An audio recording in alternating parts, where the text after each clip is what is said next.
Welcome to the Hold the Maneuver podcast. I'm Mark. And I'm Mike. We're two hardworking dads trying to immerse ourselves into Star Wars and fit it into our very busy lives. This is your first time listening and or watching. In this sometimes short form Star Wars podcast, we'll share our thoughts on different topics from a galaxy far, far away. So, guys, what do you call an invisible droid? Invisidroid? Close, but see-through PO. Wah, wah. Wah, wah, that joke. We're gonna have to get a soundboard one of these days just so we can do the rim shot. Welcome, Michael. Thank you very much, Mark. I'm here every week. Yeah. Oh, well, that other Michael then. Yeah, this episode should be fun with two mics or there's three mics, two Michaels, and a Mark. You see what I did there? I think there's a joke in there too, some sort of Star Wars joke with all the letters and yeah. Yeah. But so this is episode 27 of the Hold the Maneuver, talking about episode 7 of Andor announcement. But this week, before we get into speaking about the episode, we're gonna forgo our normal news and father segments to discuss the very exciting recent trip that Michael Lee took aboard the Galactic Star Cruiser in Orlando, Florida. Or I'm sorry, he didn't go to Orlando, Florida. He went to space. I went to space, and I went to a different side of Batu, I guess, that has Florida-like weather. Yeah, you went to the east side. I went to the east side of Batu, which is kind of similar to the west side of it, but that's semantics. We'll get into that in another episode, I guess. But yeah. I took a trip on the Halcyon to, view the galaxy and see Batu, and it was a lot of fun. It's definitely an immersive experience. I 2 days and I just had a lot of food, and you don't really get to have a chance to sit down because you're not putting your money's worth if you're just sitting down and doing nothing. You better play the game, and I don't know if you guys have any questions about it, but it was a lot of fun. Probably the most like Star Wars thing that's ever happened. It's well worth the money. If you can, I suggest to go with as many people as you can, if that makes any sense. The most that you can fit in the cabin, like the family cabin is like 8. So as you get more people, it gets relatively cheaper. So yeah, that makes sense.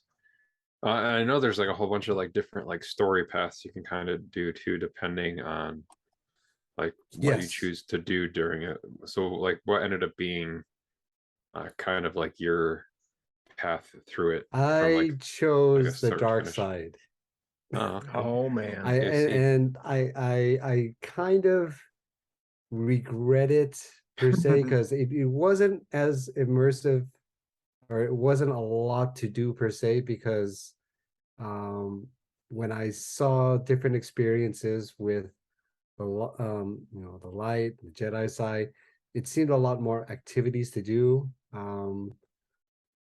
because you do bridge training from the first day, and then I ended up doing bridge training again. But if you do with the Jedi, you get to see holocron cubes, and there was a little more activity to it, a little more story, more of an expansive story if you choose a different side. So yeah, that's interesting. Yeah, so I guess that could be like the only downside, because you don't know like what you're gonna unless you watch other videos to suggest which side to do. Yeah, but I went in blind basically. So yeah, I feel like you kind of want to do that too, because like, you don't want the most part. Yeah, you don't want to know too much. Yeah. Like I know like some stuff about it, just like there's like some like secret rooms and like a few different things like that that you can only like access depending on like what Yeah, like you that's like very paths you true. do too. Yeah. So you have like different schedules on your data pad. It says you have to be here between this time and this time to access this certain thing. And if you access it, it will help you on your other story path. So yeah. That's cool. And like, what was the food like? Is it like just Star Warsified, like It regular was The food, picture I'm or looking like at basically looks like sesame chicken to me. it was sesame chicken. I think the lighting throws everything off because they're like blue tints and orange tints. So you don't really see what the food really looks like unless you have a white light to nullify everything Mhm. that's going on. So it was basically like orange chicken and it was salty. I'm sorry to say it was super salty. And I get they had to serve a massive amount of people, but man, uh, I just, oh my gosh. Was there I blue never, milk? there was blue milk. It wasn't as um it wasn't as much of an ice slush as Batu was, but there was blue milk and green milk, so Green you can milk. mix it all together. So yeah, nice. but no tahine to mix it all in, That'd which would have been nice. be interesting. Um, and then like I saw that you, because depending on what you do on there too, that you can kind of dress like the part for it too. Because That's I highly recommend dressing the part because if you go in a t-shirt, you just yeah, it's Stand not as out. fun, honestly. You don't feel like a part of the world. And being I I'm more a little more over the casual Star Wars fan. I watched all the movies. I watched Rebels. I love Bad Batch. So being a huge Rogue One fan and of Bodhi Rook's character, I thought, you know what? I could dress as Bodhi Rook. Some of my family, they dressed as Leia, they dressed as Padme. It doesn't really matter. You just you feel like if you dress up, you feel like you're part of the world, and it makes the experience that much more fun. yeah, that makes sense too. Now, does it kind of take you out of it a little bit though? Like if other people didn't do that and you just see like say someone like wearing like a Mickey Mouse shirt and like cargo Just a shorts. little bit, just a little bit, honestly. But I would because of the rules of Batu and everything, you can't really dress up. Oh yeah. It just yeah, you don't really feel that much out of it. But yeah, There was no garbage compactor to toss them in. yeah. I'm just Yeah, because I had looked, I think like last year, like around the time that like it was opening, and like the Shop Disney website, there's like certain clothes and stuff that you can buy on there, Yeah. but it will only let you add it to your cart if it sees that you have a reservation Yes. for the And Galactic Star Cruiser. yeah, and you only can do it 60 days before your trip. interesting. That's So crazy. Like, what if it yeah, sells out within that 60 days I too? don't. It was like it was there I yesterday. yeah, exactly. I'm not sure if there's a huge demand to have um what is that lightsaber trainer clothing because yeah, so Now there are multiple ships, or is it it's like every 2 days a new batch goes in the same thing? it's one ship Okay. basically. It's like basically like any other cruise you stay on for a couple days and yeah. I didn't know if Disney had like a fleet of these things going. Oh, well that would have been interesting. Maybe It'd be eventually. it'd be a lot of fun if they had it on the West Coast. Yeah. Yeah. I mean, maybe eventually they'll do that. Like if it does well enough, probably maybe. But I could Maybe. see them opening one possibly. I don't know where they'd have room to put it though Yeah, in that's Anaheim. the other thing. Or sorry, not in Anaheim, in on Batu West, rather. Batu West, which looks like Batu East. And actually like when you are in there too, because I know it's supposed to be like super immersive like with the Yeah. windows all like showing space and stuff. How is that they like the transport from the like the Halcyon to Batu while you're on there? Like, do you like walk down like a tunnel like onto whatever your vehicle you're getting on So yeah, to? we do walk down a tunnel like any other airport. You walk through tunnels, and then you wait in a queue to get into your transport. Transport probably takes around 8 minute round trip, probably less. I wasn't timing it, but it was just in and out basically, and they're like, okay, it's here, so we'll get on, and uh, it gives you that kind of bumpy experience, like you're getting off to do your excursion to Batu. So yeah, it's very immersive. That's cool. Yeah, because I know, like I haven't been to it, but I know that, like also in Orlando, that at the two Universal parks there, like you can ride like the Hogwarts train between Islands of Adventure and Mhm. Universal Oh, Orlando. okay. So it's like you're going from like Hogsmeade to, um, uh, I think to Diagon Alley, but it's like while you're on like the train, and all the windows are made to look like you're like on the Scottish and Uh-huh. um, British like countryside while you're going there. So it's supposed to Okay. be just kind of like that same idea of being immersive into it like that. So that was the one thing I had wondered about with the Galactic Star Cruiser, from like traveling from the cruise into the park like that. Yeah, So that's there's pretty there are cool. no windows in that though either, so you don't really get to see, like when you first start out, um, I guess at the lobby, to sign in and everything, you have that experience where you're launching, but Yeah. there are no windows for the kind of transport in Huh. from the Halcyon to Batu. It's just like a Interesting. full enclosure. Huh. So yeah, but it's Well, still a then bumpy one to give you that kind of experience. right. Yeah, so That seems like a missed opportunity almost it with does. Yeah, yeah. Did you have a hair dryer for your cabin amenities? I did not. Oh man, they're I mean, lying there. it It's was supposed to be there, but standard. I didn't use it. I did because I went with another family. Mm. They took home. They're going to bring it back, but they took home the tin for the face masks and everything like Mm. that, and I plan to use that later on, admittedly, just to test that out. But yeah, I'm they just had the face masks. They had the H2O bath products. Yeah. yeah, I'm just reading through what you get in these cabins, and the hair dryers are listed, and it just made me laugh. I don't know why. They don't have like a special name for a hair dryer in space. I think Nope. it's like a thermal something, right? I can't No, not on the remember. website. They just say hair dryer. Uh, Because I know that every cabin comes with a refresher, probably. yes, it does. Oh, oh, and what kind of cabin did you have? Because I know like they have We like had those different like sizes. Yeah, we had the captain suite because we went with another family. So they were a family of four, and I was with family of three. So yeah, we had the captain suite.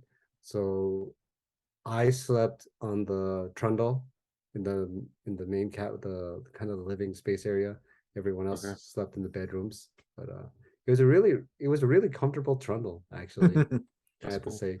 I That's just a did get to funny test word. out I did get to test out the bunk beds, and they are very spacious and they are very comfortable too. So The Really? pictures don't online make it look fantastic. So yeah, don't let the small opening fool you, because once you get inside, you can like fully stretch out. So That's good. yeah. Kind of reminds me of like some of those hotels that I've seen in like Japan, like where it's Mhm. literally just like that, just like the opening It's just that that you like, opening. mhm. yeah, like Yeah. they crawl in and like sleep. It's like that's all you need. You just need the bed. Yeah. I almost stayed in one of those in Boston. It's just Oh, like a room full of bunk beds. Like 100 people can be in there. You have a curtain, and that's all you get is a bunk bed and a little shelf. oh man. Hey, whatever works, right? I only needed it for So one night. And I was like, I didn't want to get a hotel room for one night. Like $50, give me a bed. But then someone I knew who I was going to the wedding with was like, just stay in our room. Don't do that. Now, how did like Batu East compare to Batu West? So It no, was humid. That was the, but it was just as much fun, you know. more like Dagobah than I was gonna Jakku. say. Yeah, more like yes, but I finally got to go to the cantina. I haven't been since I went to the preview days in Anaheim. Oh wow. So I got the Bespin Fizz, and then my family, they're not like real alcoholics, so they just got like all the non-alcoholic stuff. My niece, she got the, can't remember, but she got the pork drink basically. The Okay. pork drink? Yeah, they give you I have Oh, it over there, yeah, like the but pork tiki. the pork tiki cup, yeah, because Uh, they Not like sold a out. pork flavored drink. I no, would be interested like the in the pork pork. from Last Jedi. Yeah, Gotcha. the pork. Yeah, but Porg. I couldn't get Okay. the Endor Yeah. stuff because Oh, they didn't have sorry, the Endor K. cup. Oh man. Yeah, That's well. so I was like, Yeah. I want the Endor tiki cups. Oh no, we're sold out of that. It's like, well, why would I want the drink then? Yeah. Oh, the Yub Nub, or right? Isn't it something Yeah, called? yeah, the Yub Nub. Yeah, like because we're going to Batu West in late November, and we had to make our reservations for that recently. And like the only Yeah, reservation that they had for the cantina was like 9 a.m. I was like, oh well, I guess we're doing some morning drinking. Nothing wrong ours with was at day drinking 11. sometimes. So Yeah, it's 5 o'clock somewhere. Even on Batu, it's 5 o'clock. Like, You're on yeah, Batu time. yeah, you're on yeah. Batu time. So, Yeah, and but we yeah, made go ahead. when we went to the cantina, our story was, or depending on what kind of path you're playing, um, it was connected to the Halcyon. So you had to show your data pass, like, hey, I was told to go here, and then they'll give you a coaster, a specific coaster where you have to check in kind of with your story, and then you can say, okay, I did my mission. Interesting. That's cool. Now are the rides any different at all? No, they're pretty much the same. And again, as overall, like how does it compare for you? Like since you've been to either side.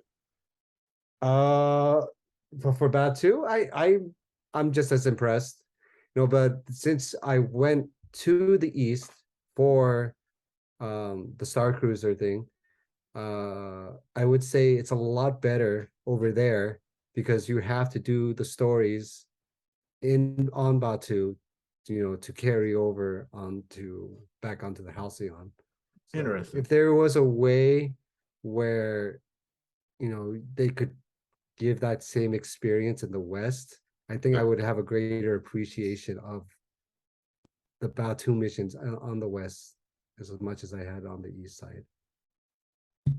I know that they just added the bounty hunter experience thing with Yeah, the magic band for Batu West. yeah, So I might try that out when we go. Just because I saw that on should the be interesting. East as well, actually. Oh, they have that now Yeah, I too. was just reading that they have the magic And band. then I tried to use my Halcyon band to see if it worked, and they said, no, you're not eligible. It's like, oh, okay, well, You're not magic. you're That's not lame. magic, not magic band. It's like, but it's like a magic band. It's like the same design. Yeah, that seems weird because like if you're paying like what you pay to go to the Galactic Star Cruiser, I feel like it should work exactly the same way as Yeah, I mean, the Magic Band. The mouse won't allow it. They gotta make the money everywhere. But I think for the West, they're gonna include an all-immersive fish cutting experience like Obi-Wan Kenobi, where you're just in the desert chopping up a giant fish for hours on end. That's what you're they gonna should get. have that. and then you just get Definitely. like a bucket of sand thrown at you. Mhm. Though I guess before we wrap that out and then get into the episode, was there like anything specifically that stood out from like the experience on the Galactic Star Cruiser? that you remember the most? That was like the kind of the coolest thing that happened while you were doing it. The coolest thing was all the actors, all the cast members, because you're not talking to them, you're not getting the full experience, and they really love what they're doing. I have to say that. That's they talk to you like, because I had a porg, one of those like porg on your shoulder things with the magnet on it. It's like, Oh, you know nice. what, I don't know how you got that through customs, but just make sure people don't know. It's like, oh wow, they really, they really put themselves into the story. They're just not saying. Wonder what the training's like for that. Yeah, Yeah, like right. Because you ask them where they're from. He says, "Oh, I'm from Lothal." It's like, oh my gosh, they don't say they're from Florida. yeah, like part of me has like wondered like what's gonna happen like when I go to Batu, like if like any of the stormtroopers see like my tattoo, and they're like, "Oh, okay, part of the First Order or the Rebel Alliance," and I'd be like, "I see." They'll But miss it anyway. yeah, Let's be honest. but yeah, that's really cool. I'm hopefully eventually get to do that. I know Mike is going to be going to Florida, but I don't think he's going to be boarding the Undecided if we're Halcyon. hitting that yet or not. Yeah, It's worth it he's got to though, talk honestly. he's got to talk his family into Not going to see doing Harry Potter. Star Wars instead of Harry Potter. Thank you for sharing your Galactic Star Cruiser experience with us, Michael. Yeah, of course. So now we will get into talking about the 7th episode of Andor, which was called Announcement, and it just aired this past Wednesday on the 19th. It was directed by Benjamin Caron and written by Stephen Schiff. Vactor here from the Comic Book Kaiju podcast, and I gotta say, this episode of Andor was fantastic. It might be my favorite episode in the entire series. It's kind of a one-off, one-shot, where it's setting up the next storyline, kind of the fallout from the previous storyline, but the next 3-arc storyline, it sounds like it's going to be pretty good, and I think we're in good hands. It's just continuing to build this great narrative and this great storyline of Andor before Rogue One, and I just can't be more pleased. I really love what they're doing in the Star Wars universe and playing out this great drama of what's happening with the Empire, setting everything up politically. Everything that they're doing is fantastic. We don't need the Jedi. We don't need the Force. We've got Andor. All right, back to you guys on the Holdo maneuver. Yeah, and I have to say that like this show in general is just as far as like the cinematography goes, is just like a really beautifully shot show. Mm-hmm. No matter like where like the scenes are set, or if they're on a set or if they're on like a location, everything is lit very interestingly and very purposefully. That's for sure. Yeah, like it looks like a Star Wars, like it's in the Star Wars universe, but it also looks different too, if that makes sense at all. It makes sense, because I wanted to say something along those lines too. It doesn't feel like a Star Wars show, but it's set in the Star Wars universe. It has all these Star Wars characters, the lore, the language, and everything is tangible. But I like it. Yeah, it just feels like everything's real. Tangible. Whereas previous ones, it's like the digitalness kind of maybe deterred from the experience. Yeah. And I think like kind of going forward with Go ahead. Oh, sorry. I was gonna say I think like going forward with some of these, like it'll be good to just do like a good mixture of all of it, like between using the volume and using sets and using locations, so that way you don't ever kind of know which one's being used, because I know like with this show, like this is all basically strictly sets and locations. Obi-Wan and Mando and Book of Boba Fett have more or less for the most part been within the volume. I know like some stuff for Mandalorian and and with Obi-Wan, some of that was like shot like out on locations. But I know for like the majority of it, they were like all shot with like in the volume. Um, but like you can kind of feel it like within the show too. Like it doesn't feel constrained at all with like certain sets. Whereas like I don't know if that's just us getting used to, or maybe just knowing that they're shooting it right, like within the volume, and then like you're just kind of looking for where the seams are, for like where the back wall is there, or like how far they can walk before they hit something. And it's almost like they've gone backwards with the volume, even though they've gone forwards, because it's like more of like a studio system in Hollywood where everything's on a set. You're not out. Yeah. You're not outside.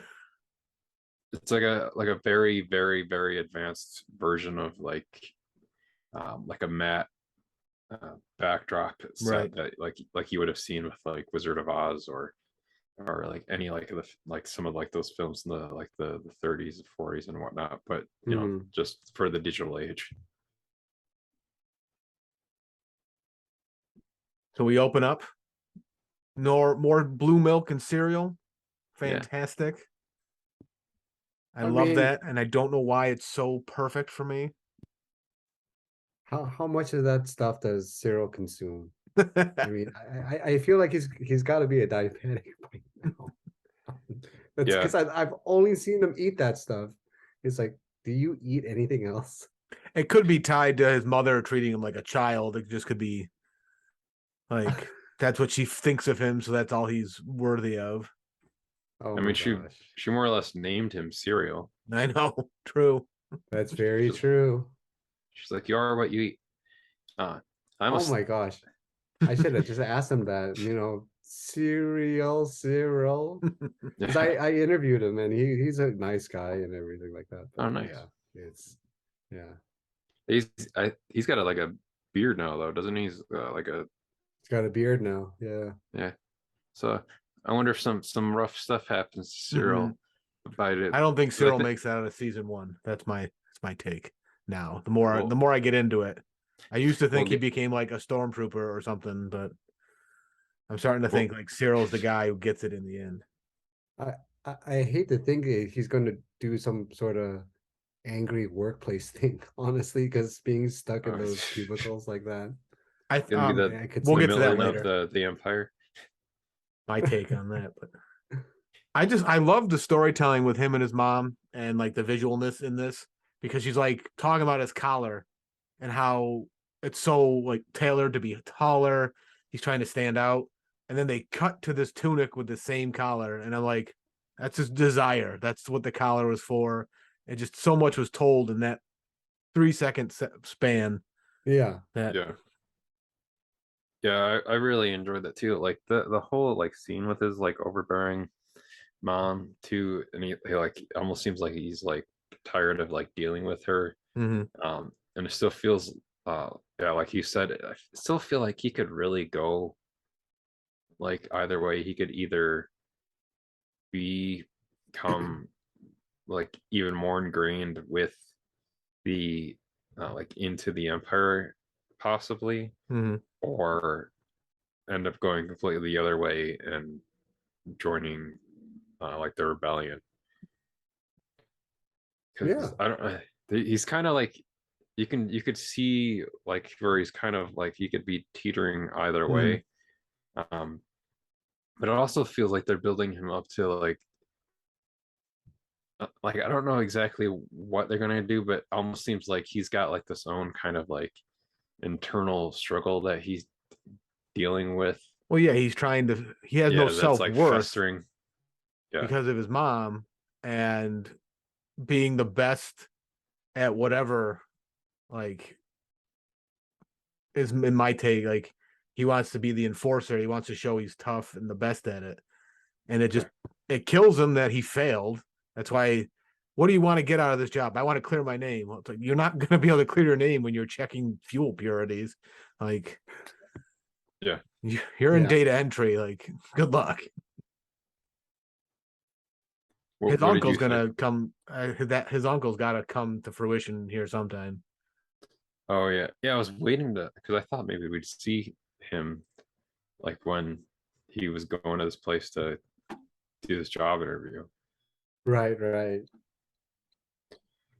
Like what Wait, does the what did uncle you have the name? I forgot. It's like Horace, Okay. yeah, or something like that. Arthur, or I don't know. Okay. I always forget I'm terrible with the Star Wars names, especially with characters you don't see. Right.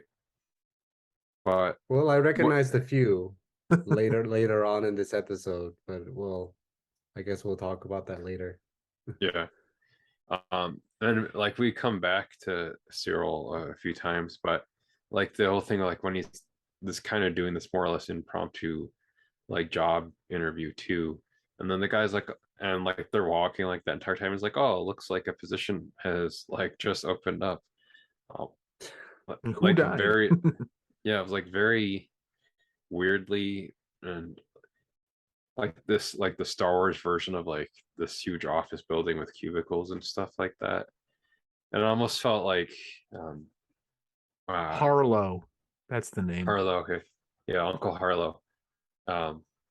With when we saw the clones in like Attack of the Clones, like that whole setup for them there, it almost seemed like almost like that kind of a building, but for people working in data entry that aren't clones. They want you to be mindless. That's for sure. Yeah. I almost think too, like before we move away from like this kind of opening scene with Cyril, is like maybe they should just have Cyril meet RJ Mitty, because they both like breakfast so much. But I think that'd be cool to see RJ Mitty in something else too, other than Breaking Bad, and get him in Star Wars. He wants to do Breaking Bad Part 3, where he takes over his dad's empire. That could be interesting. That's what I saw, that he was pitching that to the team. Oh yeah. So like going from here to like the next scene too. Now, Michael, you had said that you were like a huge fan, like that you've been like a huge fan of like Clone Wars and Rebels and all that and whatnot. Yeah. And then in this scene we see the Colonel Yularian, who's been played by a few different actors now, between like episode 4 A New Hope, and then Tom Kane in Clone Wars, and he showed up in Rebels too, correct? He did, yes. Okay. In like season 3 or something like that, when Agent Callus was meeting up, they reunited, I guess, or somehow. Okay. But yeah. Yeah, and that was the character that does like those opening narrations in Clone Wars too, right? Yeah, that was good point. I almost think it would have been funny if they, like, I don't think Tony Gilroy would have done that, but I think it would almost been funny if like they opened this episode with, since this is kind of like an opening to like a new arc in a way, it almost would have been kind of interesting, like funny in a way, like instead of like the normal previously on, it's just like Tom Kane doing the voiceover for this, and he's like, meanwhile, yeah, on Coruscant. But now, what did you both think of like this whole scene with like Luthen, and then as well as like Colonel Yularen with like within these a few scenes that we saw right here too? I thought the scene with when they're the initial one, first I'm distracted by the pants these guys wear. I don't understand them, but I guess that's not my role in life. I just love the fact that Dedra is just like, I know what's going on. And when she's like, it was an announcement, I was like, wow, that's kind of more powerful than with the title like that. I love that. Then transitioning over to the next scene where it's like Luthen and Mon Mothma have this rift because she didn't know he was doing this heist. And it's very interesting where they went. I did not expect it at all. And it's just the fact that they have these deep layers of parallel stories all interweaving. It just keeps it interesting. It could have been a lot more boring had they not been able to weave it the way they did.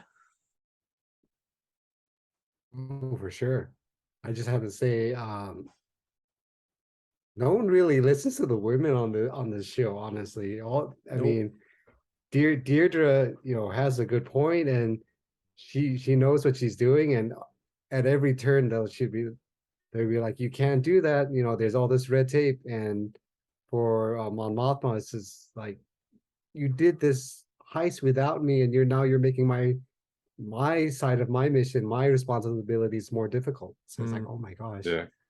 this is so rough on all of them. But yeah.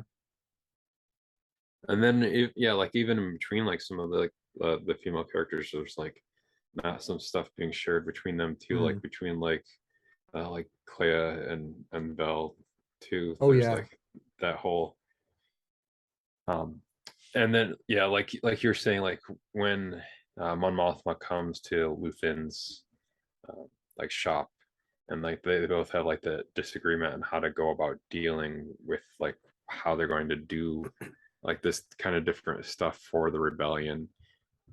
He's more or less like saying like they had to do this to essentially force the Empire's hand to get them to start doing stuff to, and Mon Mothma doesn't like it because she knows that people are going to suffer because of it. And Luthen's basically like, and he's like, yeah, that's kind of like a necessary evil, because they were going to eventually do that anyways. We're just kind of speeding up the timetable on it so that the people can see exactly how bad they are, and people like Cyril's mother, who's like full Empire. Yeah. Even though I don't think they'd call it do they call it the Empire at this point? I don't know. Yeah, they were calling it, and calling it the Empire in different parts. And we got like speaking of that too, we got like a bunch of like Palpatine name drops in this. I'm afraid he's gonna show up. I mean, he might, because I mean, Ian McDermott did have that little bit of a hologram cameo in Obi-Wan, which is 5 years before this. So I feel like he could show up at some point. Palpatine won't leave. Won't. That could be interesting to see, like in what context they'd show up in here too, because he's still like at a certain point he's not really like a face man anymore, and that's not like a play on like his face, getting all it's melted basically. Yeah, like effed up from his kind of interaction with Mace Windu and Anakin there in episode 3, but like this whole thing here, and then like we see that with like Ciro's new position at the Bureau of Standards. I saw that Mike, you had said that you thought maybe he could abuse his position and find that's kind of what I was leaning towards, because I'm full in. He's evil. He's not going to join the rebellion. He's going to be so distracted by Cassian. He's going to go get him. Yeah. Like, Cassian gets what happened in the end. We'll talk about that in a little bit. And now Cyril's got all this information in his hands. Yeah. Yeah. He doesn't like, is he going to be a stickler for the rules and just do his job? He kind of didn't listen to his boss last time. So he listens to the rules when it suits him, kind of. Yeah. And like it's like helps the greater good, or the greater good. His greater good. Yeah, he's looking for the easiest way to get, whatever position he wants to get to, and he'll do that by any means necessary. So yeah, and he's kind of like obsessed with Cassian too. It's right, almost to like the point of like it's unhealthy. He's the one that got away, so and cost him his job basically. Life. So ruined it, exactly. So go back and see his mother. There's a score to settle, basically. Yeah, like I think like what I said back, and I think it was episode 2 or maybe episode 5. Like whenever we saw Cyril for the first time, like back with his mom, I got like a real Norma Bates vibe between the two of them. Which, like, if that is what they're going for, and like that's the case, there could be another way we see this whole thing go with Cyril too. So maybe he's a cellmate. Yeah, that could be very interesting depending on how that goes too, because they don't really too often focus like any kind of mental health aspects of anything like within the Star Wars universe. I mean, like outside of like the Jedi teachings and stuff like that, but doesn't exist in a galaxy far, far away. Yeah. And apologies if I didn't get to the mute pun with that sneeze too. I heard like a little sniffle and then nothing, so don't worry about it. All right, cool. Disregard me saying anything about a sneeze. You didn't hear anything. You didn't hear anything. And like in this next scene too, like now I can't even remember because maybe it's just how good her disguise was. Is Clea? That's not the same person that's at Luthen's shop with him, right? It is? Okay. Mm-hmm. There's so many people on the show. And so many different new people, like yeah. Just the way they talk, it's just like, Luthen, you hear her saying like Luthen's caught your messages sort of thing. So it's like, oh yeah, it has to be her. Yeah, I thought it was, but I was like, but like I don't know, just because like she looks so much different in that than like what we see her look like in the shop. Like that's how good the disguises are, I guess. Yeah. How disguises are supposed to work. And like anytime we saw her like walking around like on her mission and stuff, and just I kind of think just like in this episode in general, like the music that was going, it's very 80s. Yeah, it was like very synthy. I felt like very like Tron Legacy, Blade Runner kind of like vibes from the music, and like that in general with like the whole stuff with like Clea walking around Coruscant and going to speak with Vel. It felt very Blade Runner-esque, but like within like the Star Wars universe. And it was interesting. Go ahead. I was gonna say it's just the music's been a different take than we've gotten. Like they kind of started doing a slightly different in Mandalorian, and this just goes completely different. Because they brought back, didn't they bring back John Williams for Obi-Wan? Well, they brought him back to do like Obi-Wan's theme. Right. But it was all orchestral, big symphony type stuff. Yeah. Yeah. I don't recall who does it for Andor. I believe it's like Nicholas Bertel or something. Bertel, yeah, something. I'm gonna double check because I want to make sure that like Nicholas B. as far as I remember. Yeah, Nicholas Bertel. You were right. Yeah, I believe there's also Jeremy Bronze. He did the original theme, and then Nicholas Bertel does like the score for in general for the episodes. Well, he's nailing it. Yeah. Whoever he is. Yeah. But this whole scene, I want to know, is this a double cross on Luthen now? Are we in like the scene from The Office where everyone's a secret agent, double spy, and we're going to get the Mexican standoff, everyone pointing guns at each other? I mean, I don't even know if I could really trust Luthen, honestly. I don't think, yeah, they're doing a very good job with playing everybody kind of gray in this little bit. Like even Cassian, he's like kind of very much in like that gray zone. I think really only person I would say is not like really in any kind of like gray or black or white or anything would be like Mon Mothma. Like she's definitely very squarely like on her end game. Like the light side of it all. And so like in the like this whole scene, like Mike made a note about this, like I guess it wasn't important to see how Cassian and Vel actually parted ways. The way they end the last episode, it's like they're on this planet, like what are we gonna do? And then they're just like, I guess we don't give a shit. We're just here now. Yeah, and then especially because they're like now she has like a mission where she's like tasked to go back and like find Cassian to like basically trim that loose that end. bit of the loose end, which is interesting too, because I don't know if it's just like the way it's been played, or you're like you just want it to be a certain way, but like it actually seemed like Luthen like genuinely brought him on for a reason, like that he actually did want him like working with them and like wanted him to be like part of like everything. So like you said, how it might be a double cross. Maybe like Luthen doesn't even know that like Clea is like told that's what I'm trying to Vel to do that. That's why I didn't know the secret meeting, if Luthen had anything to do with it, because we don't even know if he really got the messages she sent, Vel, that is. Yeah. We're just taking her word for it.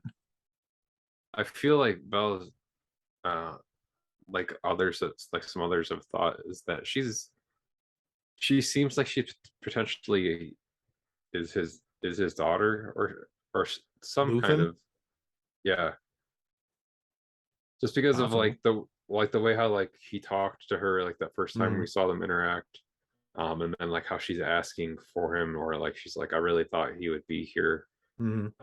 When she's talking to Clea there, it seems like more of almost like a father, I didn't get that, but yeah, daughter type sense. Thing. I could see that relationship sort of thing, like sort of like the way Marva took Andor in. Yeah, I could see that with Luthen and Vel now that you point that out. It's sort of like that kind maybe she's the sister. Maybe. Oh, we'll get to that though too. But yeah, and I thought it was kind of funny. It felt like the whole Survivor thing too. Like we saw like how she looked after being on Aldhani for so long, where like living like, you know, like out in the dirt and everything. And then it's like at the end of Survivor, at the reunion show, where everybody's like cleaned up and like has like all the shampoo and hairspray and stuff in, and like so now you see like it is interesting that dynamic, because I was thinking about it earlier. I didn't put it in the notes. It's just like you see them dressed like these, I guess I'm going to call them hill people in Aldhani, and they're able to just flip a switch whenever they go to a new planet and like fit in, like just that almost seems like someone else too, like, you know, like the dad taught the daughter certain ways of like blending in like that too. We did see him do that. That was a very extensive shot. Yeah, right. Look at all what he's doing. And then we don't know if that's it. Yeah, that's a good wig too, because if you didn't know that was a wig, then you wouldn't know it was a wig. So because sometimes on shows that like there's wigs that are like bad wigs, you're like, oh, that's a wig. But like if you didn't see him put that on, then you wouldn't know. Like specifically because we saw it in trailers, it's like, oh, that's a flashback or something. And then nope, that's concurrent timeline. But like another note that you had made, Mike, was that the line about Val saying she had buried the transport that they used to steal the credits. And I don't know if that meant literally or figuratively. I was just like, we buried it. Like, that's what caught me. I was like, you buried that huge thing? Where? And how discreetly could you have done that? Yeah. We buried it we crashed it into the ground as hard as good. And then we just put dirt over that. But yeah, like I almost feel, like I don't know how. Yeah. Like I'm trying to figure out, because I go through the list of people. Sorry, speaking about buried. And they're just like, this guy died, he's dead, who cares? Just who they recruited, yeah. And then there's like there's Cinta's doing what she's told. And we just see her riding this like janky moped type thing. Oh yeah. But then we see Cassian riding one later on too. It's like I'm trying to figure out what Cinta's role in this whole thing has been, and the significance of seeing her in this episode, other than that cool shot of the Star Destroyer going overhead. Yeah, that we finally got that. I had thought was going to be like a flashback to the planet that Cassian was from, but it's not. I hope there's more to Cinta's character, honestly. Yeah, it's just she hasn't had many lines. She just doesn't seem important yet, but they keep showing her, so she's kind of gonna do something. I don't know. Yeah, I'm not sure. But beyond that, like, oh, and yeah, you had said that, and that was like interesting. We just like checked in with her like once there too.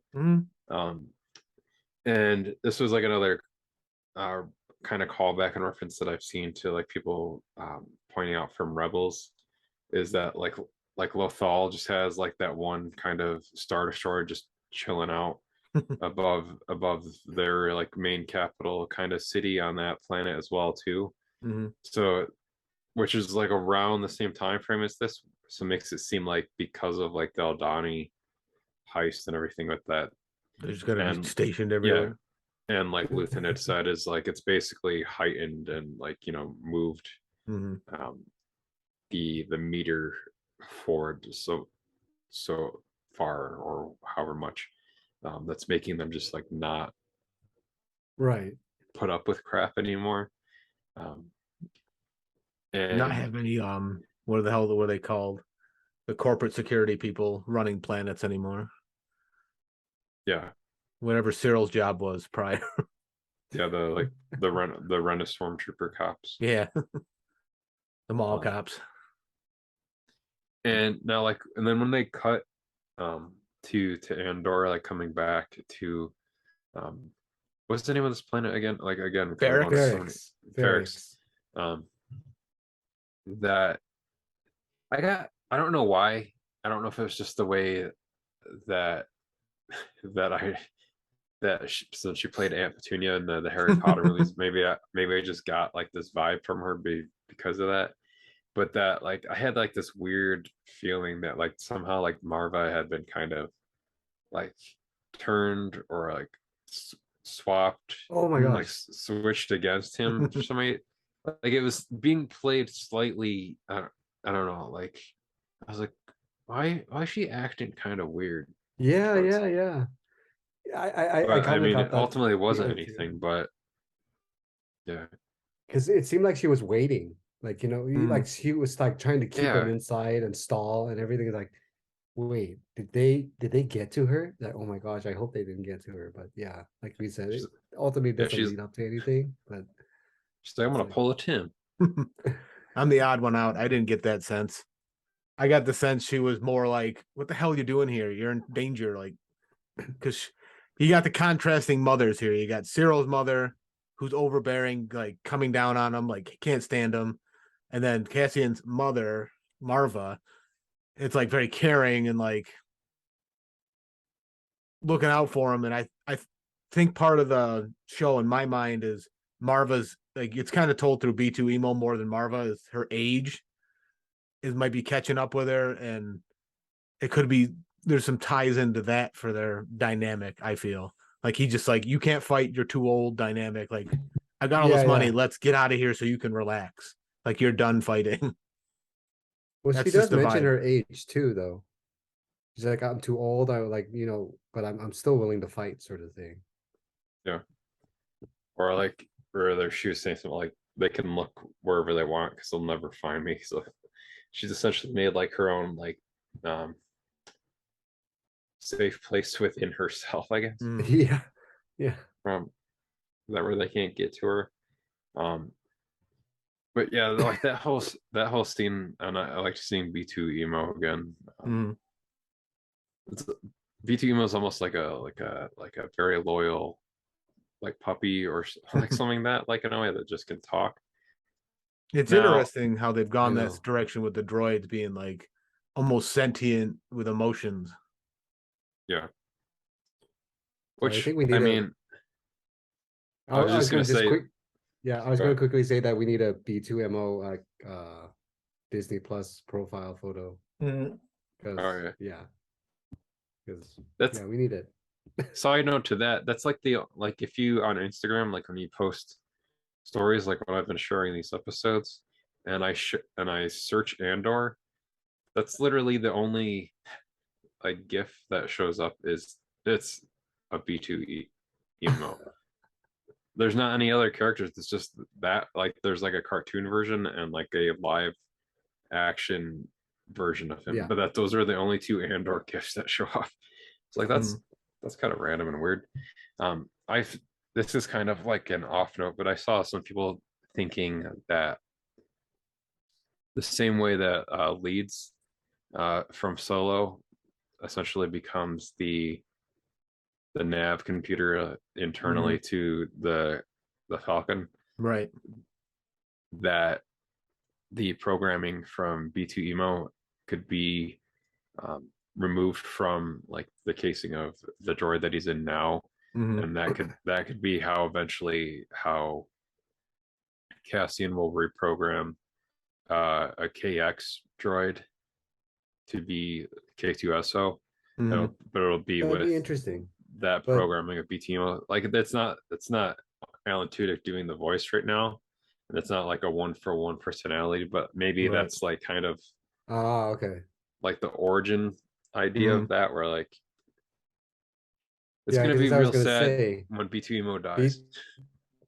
Yeah, I was gonna say B2 Emo doesn't have that kind of attitude or snark, right?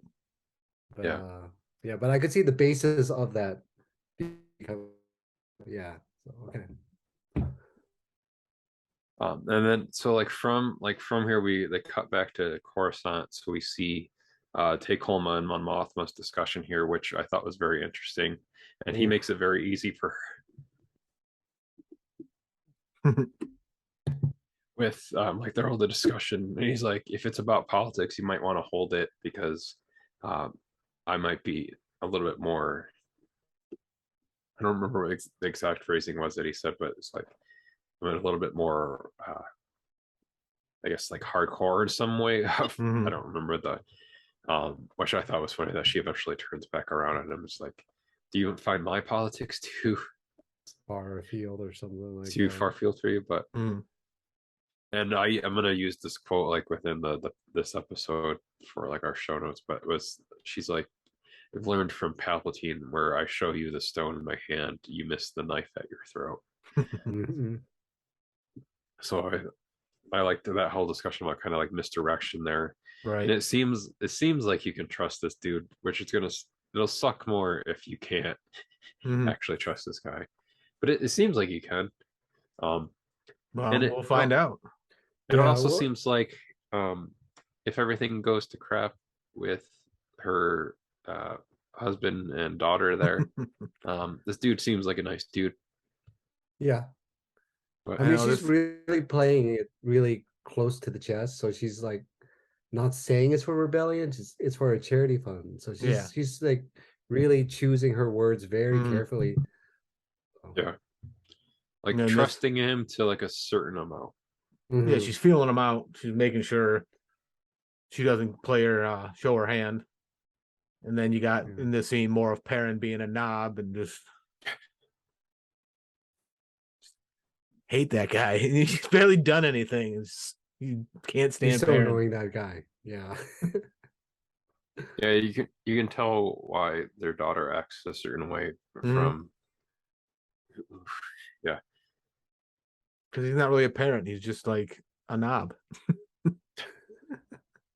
Yeah, he's whatever the Star Wars equivalent of a douchebag is. Slimo. A Perrin. Yeah. Slimo. A scheme. Yeah, skis bag. Ski. He's Bantha Poodoo. There you go. Or they just straight up say shit in Star Wars now. So there you go. But from here, like, because this episode we went to so many different places. Like we cut back to Ferrix, and we check back in with Bix, and Cassian goes to meet up with her, and it kind of seems like it's it seems like they're wrapping up like her story, and then it almost seems like the Empire is like an abusive like husband or boyfriend to her too, because like he asks her like why she is like all beat up and stuff. She's like, oh, you know how I am walking into stuff. And I thought that was kind of interesting or like weird. Well, didn't she get hit in the face before he left? I think She gets Yeah, like she handcuffed. was. I think You froze. in that time she was head was slammed against the wall. Yeah. Oh, so yeah, I was gonna say, her head was slammed against the wall in that scene. I think it was episode 3 or something like that. Yeah. The last time we saw her, she was kind of bloodied. Maybe they could have done more since then, but yeah. Just to get more information out of her. And I did like after the scene too, like as he's walking through the city, we get like this flashback to essentially why his adoptive father ended up getting hanged in the middle of like the road there too, which man, like talk about like bad timing and like a dude trying to do the right thing and ultimately like it backfiring against him from trying to do, like we see this like flashback to like clone troopers, which is cool. It's always cool to see like this clone trooper armor, like an actual physical wardrobe armor, because since like in the prequels it was all CG CG, armor. So between this and then I think we saw it in Mando, and I I thought you believe saw it in Obi-Wan when he had like the Vietnam vet dude begging for money. Yeah, we saw it there. Yeah, so we've been beginning to see it a little bit more between like some of the like the new series here too. So it was nice to see that. But yeah, like with that whole flashback with and like this, we found out that the his adoptive father's name was Clem. So like we see like that's where like that whole origin of that alias that he decided to use came from, was more or less to kind of like honor his adoptive dad there. But like his dad like trying to tell like the people to not throw like the rocks at the troopers because it would just like escalate things and make it worse. And then he's made an example of. Yeah, and like he's the one like just standing there. Yeah. And then we have like later on Marva talks about like walking like a certain way so she can like avoid walking past where he is hanged after that. But now that she's joined the rebellion, or she's heard about the rebellion, she can walk that same path with like and not worry about it anymore or something to that extent. Yeah. And like in this like when Cassian comes back to and like she says like all that about like she needs to stay but he has to go before they like part ways there too. She's telling him that Cassian's sister is dead and what happened in Canary is not his fault. So it seems like there's more to possibly those flashbacks with him as like a younger. So that should be interesting as well too. And I'm wondering like what like if she's just trying to get him not to go after his sister because like she knows where his sister is. That was my take on it. Like you don't really want to meet your sister. Yeah, like kind of like you'd never meet your heroes kind of thing, but like you don't want to know like what ended up with her and what she's doing now. So I don't know what that could be, but it'd be interesting to see. I feel like they've talked about her too much to like not show her at this point within this season. It's almost kind of like you've introduced this character like at least or mentioned them a certain amount of times that like you need to show them before the end of like this first season arc of the show. It was like the driving force to why he killed those two dudes in the beginning of the first episode. Yeah, essentially, I guess like if you're going by like the hero's journey thing, like that's what like set him off on what has become this path now in the show. So I'm very curious to see where that goes. And I'm not sure exactly what will come of it, but I think it might be interesting to see like if I feel like she's going to end up being like you had said before, Mike, that she is working for like the Empire or something now at this point. It's in my brain, that's like the logical thing that's going to happen is she's going to be the polar opposite of Cassian. and then they're gonna, because you never see her in Rogue One, so she doesn't make it out of the series. Yeah, well, he's not going to be in Rush Hour 2. But yeah, and then like from this, like we cut back to like the whole Imperial office inner office politics. This almost felt like a Jim and Dwight type thing. Yeah. To continue like our did. office references within Andor. But like between Dedra and with do you remember what the dude's name was in this? Oh, now it's escaping me. Again, I just read it too. So many characters. Blevin. That sounds right. Blevin. Sure, we'll go with that. But like they're having like the whole back and forth there with them, and like with like you've kind of put it like within your notes, Mike, that it seems like she's kind of like on the same like mind wavelength as Luthen, as far as like what the rebels are doing. Yeah, and just general with like what they're doing. She thinks the same, in my opinion, because she's the one who's saying this is an announcement. There's a pattern to this. It's not random. It's all very formulated, and everyone else is like, oh, hogwash. And then you got Luthen like planning all these different things. So it's like they're on the same wavelength, and they're going to cross paths. They're going to. Yeah. Yeah, I can see that. So, and like she basically gets a promotion from this too. And like in this Partagas, I just always recognized, like, I know that you haven't seen Game of Thrones, but like I recognize him as like, okay.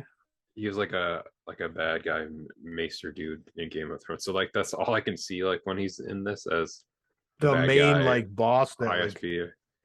And he's like, oh, that was good work. Just watch your back though. Right. He's probably assuming that like Blevin's gonna try to like shank her or something. Probably. Oh yeah, there's gonna be something. Oh yeah, some sort of internal. Or maybe that's where Cyril comes in. Blevin. Yeah. They know each other. We know that. Yeah. And this is like another one of those like kind of like story progression things that I feel like we have to see to come to some kind of a climax by the end of it, like at least this first season. Like I know it can't be, like super out there just because like she can't like bring down the rebellion within this season, since they gotta be around still. But I am curious to see like what path this is on for that character and where it's going from that. And then so like from this to the next cut was we see it cuts to the Neamos, which is like a beach planet that felt very similar to like Sakaar, it seems, from Rogue One.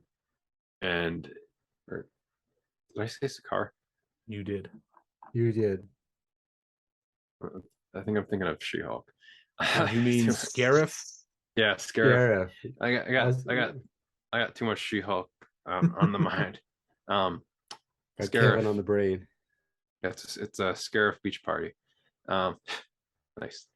Well, Kevin is gonna be within the Star Wars universe, so eventually, so we'll see. But it's like this almost felt like this was kind of like an indeterminate amount of time, like like time jump too, from like where we saw Cassian for the last time on Ferrix with like his adopted mother and Val there to this shot here.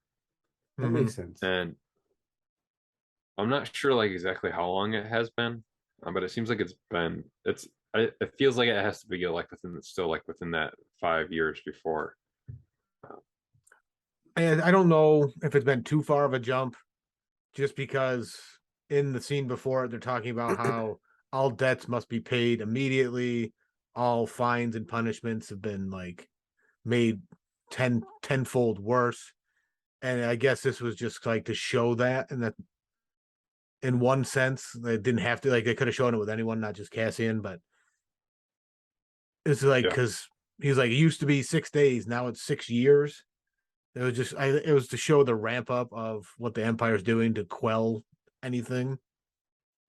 Yeah, so it's definitely a jump forward, but how much, I don't know. I don't think it's too far forward, just because of the timing of how he was surprised at the difference in punishment. Because if it was too far forward, people would be used to it by now, I feel like.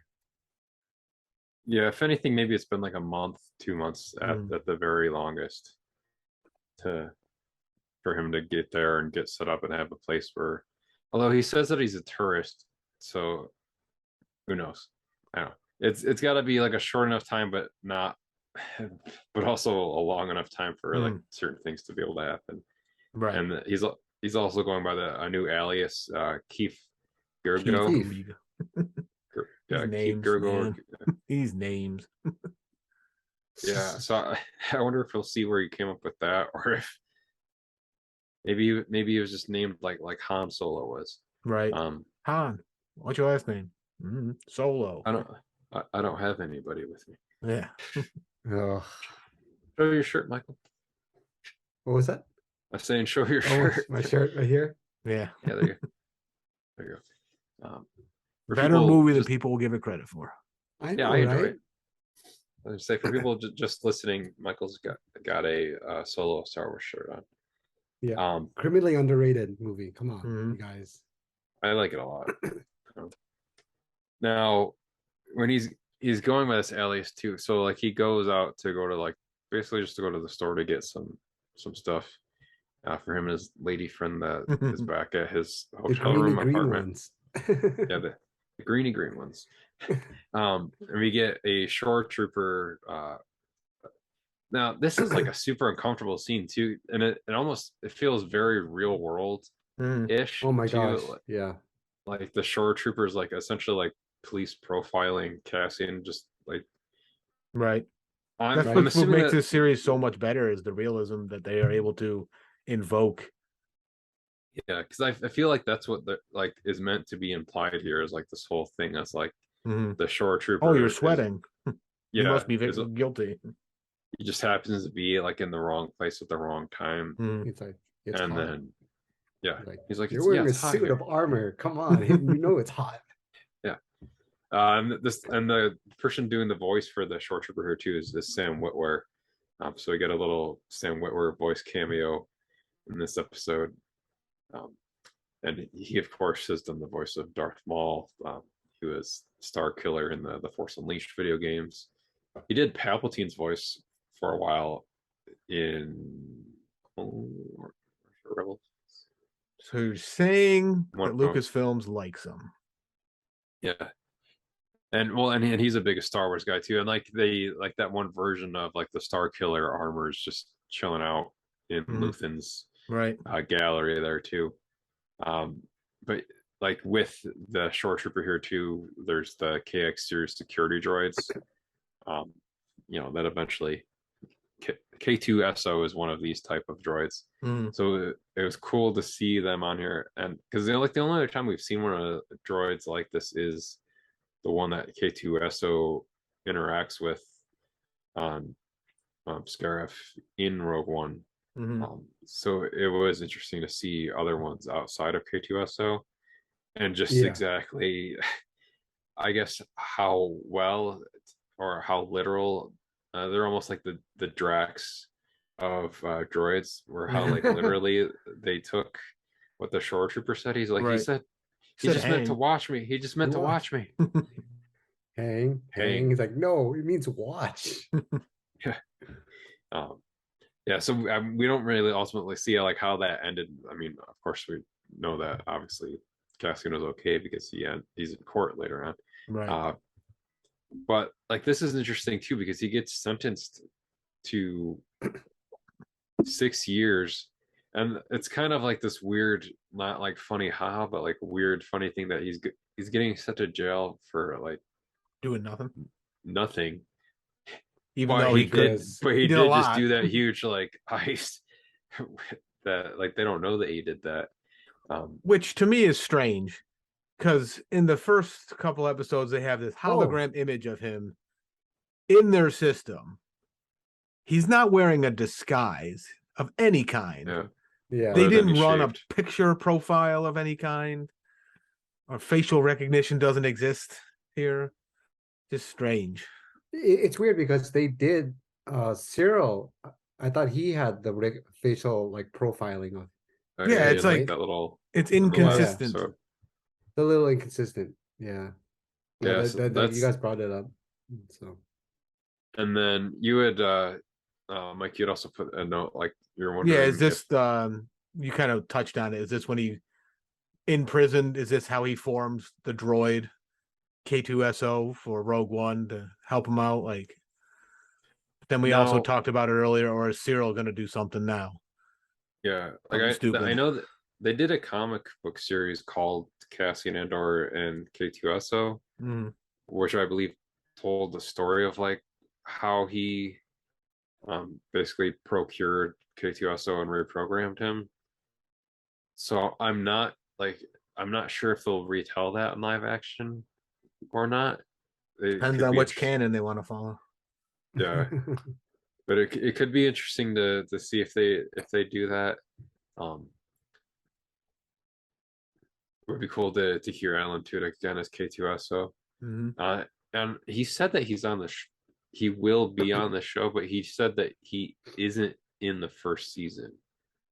So if that does happen, then maybe it won't happen until like the very end of like this. Yeah, because originally before all of this, when they did at the like one of the D23s, they brought out Diego Luna and Alan Tudyk together, which hinted at it, and then all of a sudden it got changed somehow. Yeah, probably like re-rates and stuff. Like when they kind of figured out like this whole like timeline pathing that they wanted to do with like the first year of 5 years before, and then next year, like next season's gonna be like the 4, 3, 2, 1 kind of countdown. And I liked how they, after like we see or like Cassian gets this sentencing, how it then cuts to a shot of Cyril again, and he's in like a more kind of traditional type of suit, and he's in that cubicle, and you just see him like looking up stuff, and then it just cuts out and you see him just kind of amongst the masses of all the people doing the same thing. And I thought I think this was meant to be symbolic too, like to show him like in kind of like his own kind of imprisonment in a way. I can see that. I can see that parallel too. Yeah, they did a lot of visual storytelling in this, so it fits with their MO.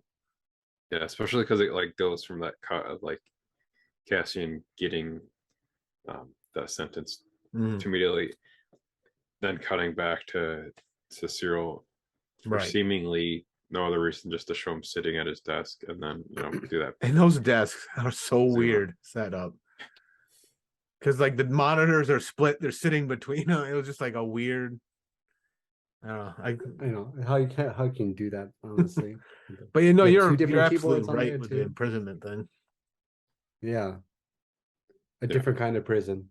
So and then was there anything else that you guys wanted to bring up from that had happened in the episode that like stood out to you that we haven't brought up yet at all? I guess piggybacking on the K2SO thing, they've kind of really strayed away from huge Easter egg type things. Yeah. So it's kind of, I guess that was probably going to be like a slow burn in a way, in my opinion. But I've just been digging the show. This one, I didn't expect anything like them to basically take what they've done and be like, it's over here now. We're moving in a different direction. Yeah, it's been very, very good so far. How we've had a money heist. Maybe we'll have a jailbreak now with Cassian. All the heists are coming out. Well, yeah, because we know that he can't be in there for 6 years. Nope. Otherwise, he'd still be alive. Well, Vel has a new mission now.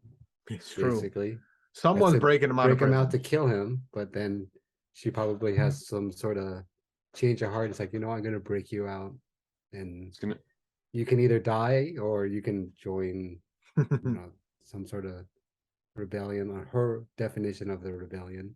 At least. Yeah, he's gonna have to team up with Wentworth Miller. That's a deep cut.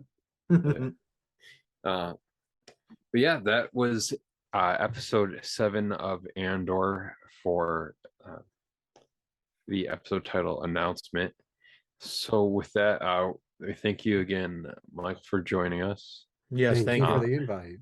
Yeah, I really appreciate it. I appreciate you sharing your experience of going on the Galactic Star Cruiser. And as we do this outro, anybody who is watching this on YouTube or listening to it on a podcatcher of their choice, YouTube, hit the subscribe button, hit the like button, do all the stuff that Mark's you falling hear. asleep. Yeah, no, I'm just succumbing to my allergies. You can leave us. The more likes you get, the more tissues you can use for. There you go. Allergies. Mark can't blow his nose until we get 100 likes. Yeah, there you go. Get us to 100 subscribers, and then you can also review us on Apple Podcasts or 100 Spotify. Yeah, and then at our link tree, you can find all the links for our social media places like Twitter, Instagram, Facebook, whatnot, as well as the link for our YouTube page. But if you're watching this on YouTube, you already found us, so congratulations to you for finding us. You can also win. You can also find us individually on all those places. Again, just by checking out our link trees. They're in the show notes, both on YouTube and the podcast catcher of your choice. Michael, where can they find you online? You can find me at I am Michael J. Lee on all socials, and I write for That's It LA, The Nerds of Color, and We Live Entertainment. Yeah, check out Michael's stuff. It's all great, and I highly recommend it. Thank you. You're welcome. And then you can follow our editor Vactor online just by looking up his last name, because that's what he is. That's what he is everywhere. And then you can email us at holdapod@gmail.com. But as always, we are grateful to George Lucas for creating the Star Wars universe. Oh my! Thank the maker.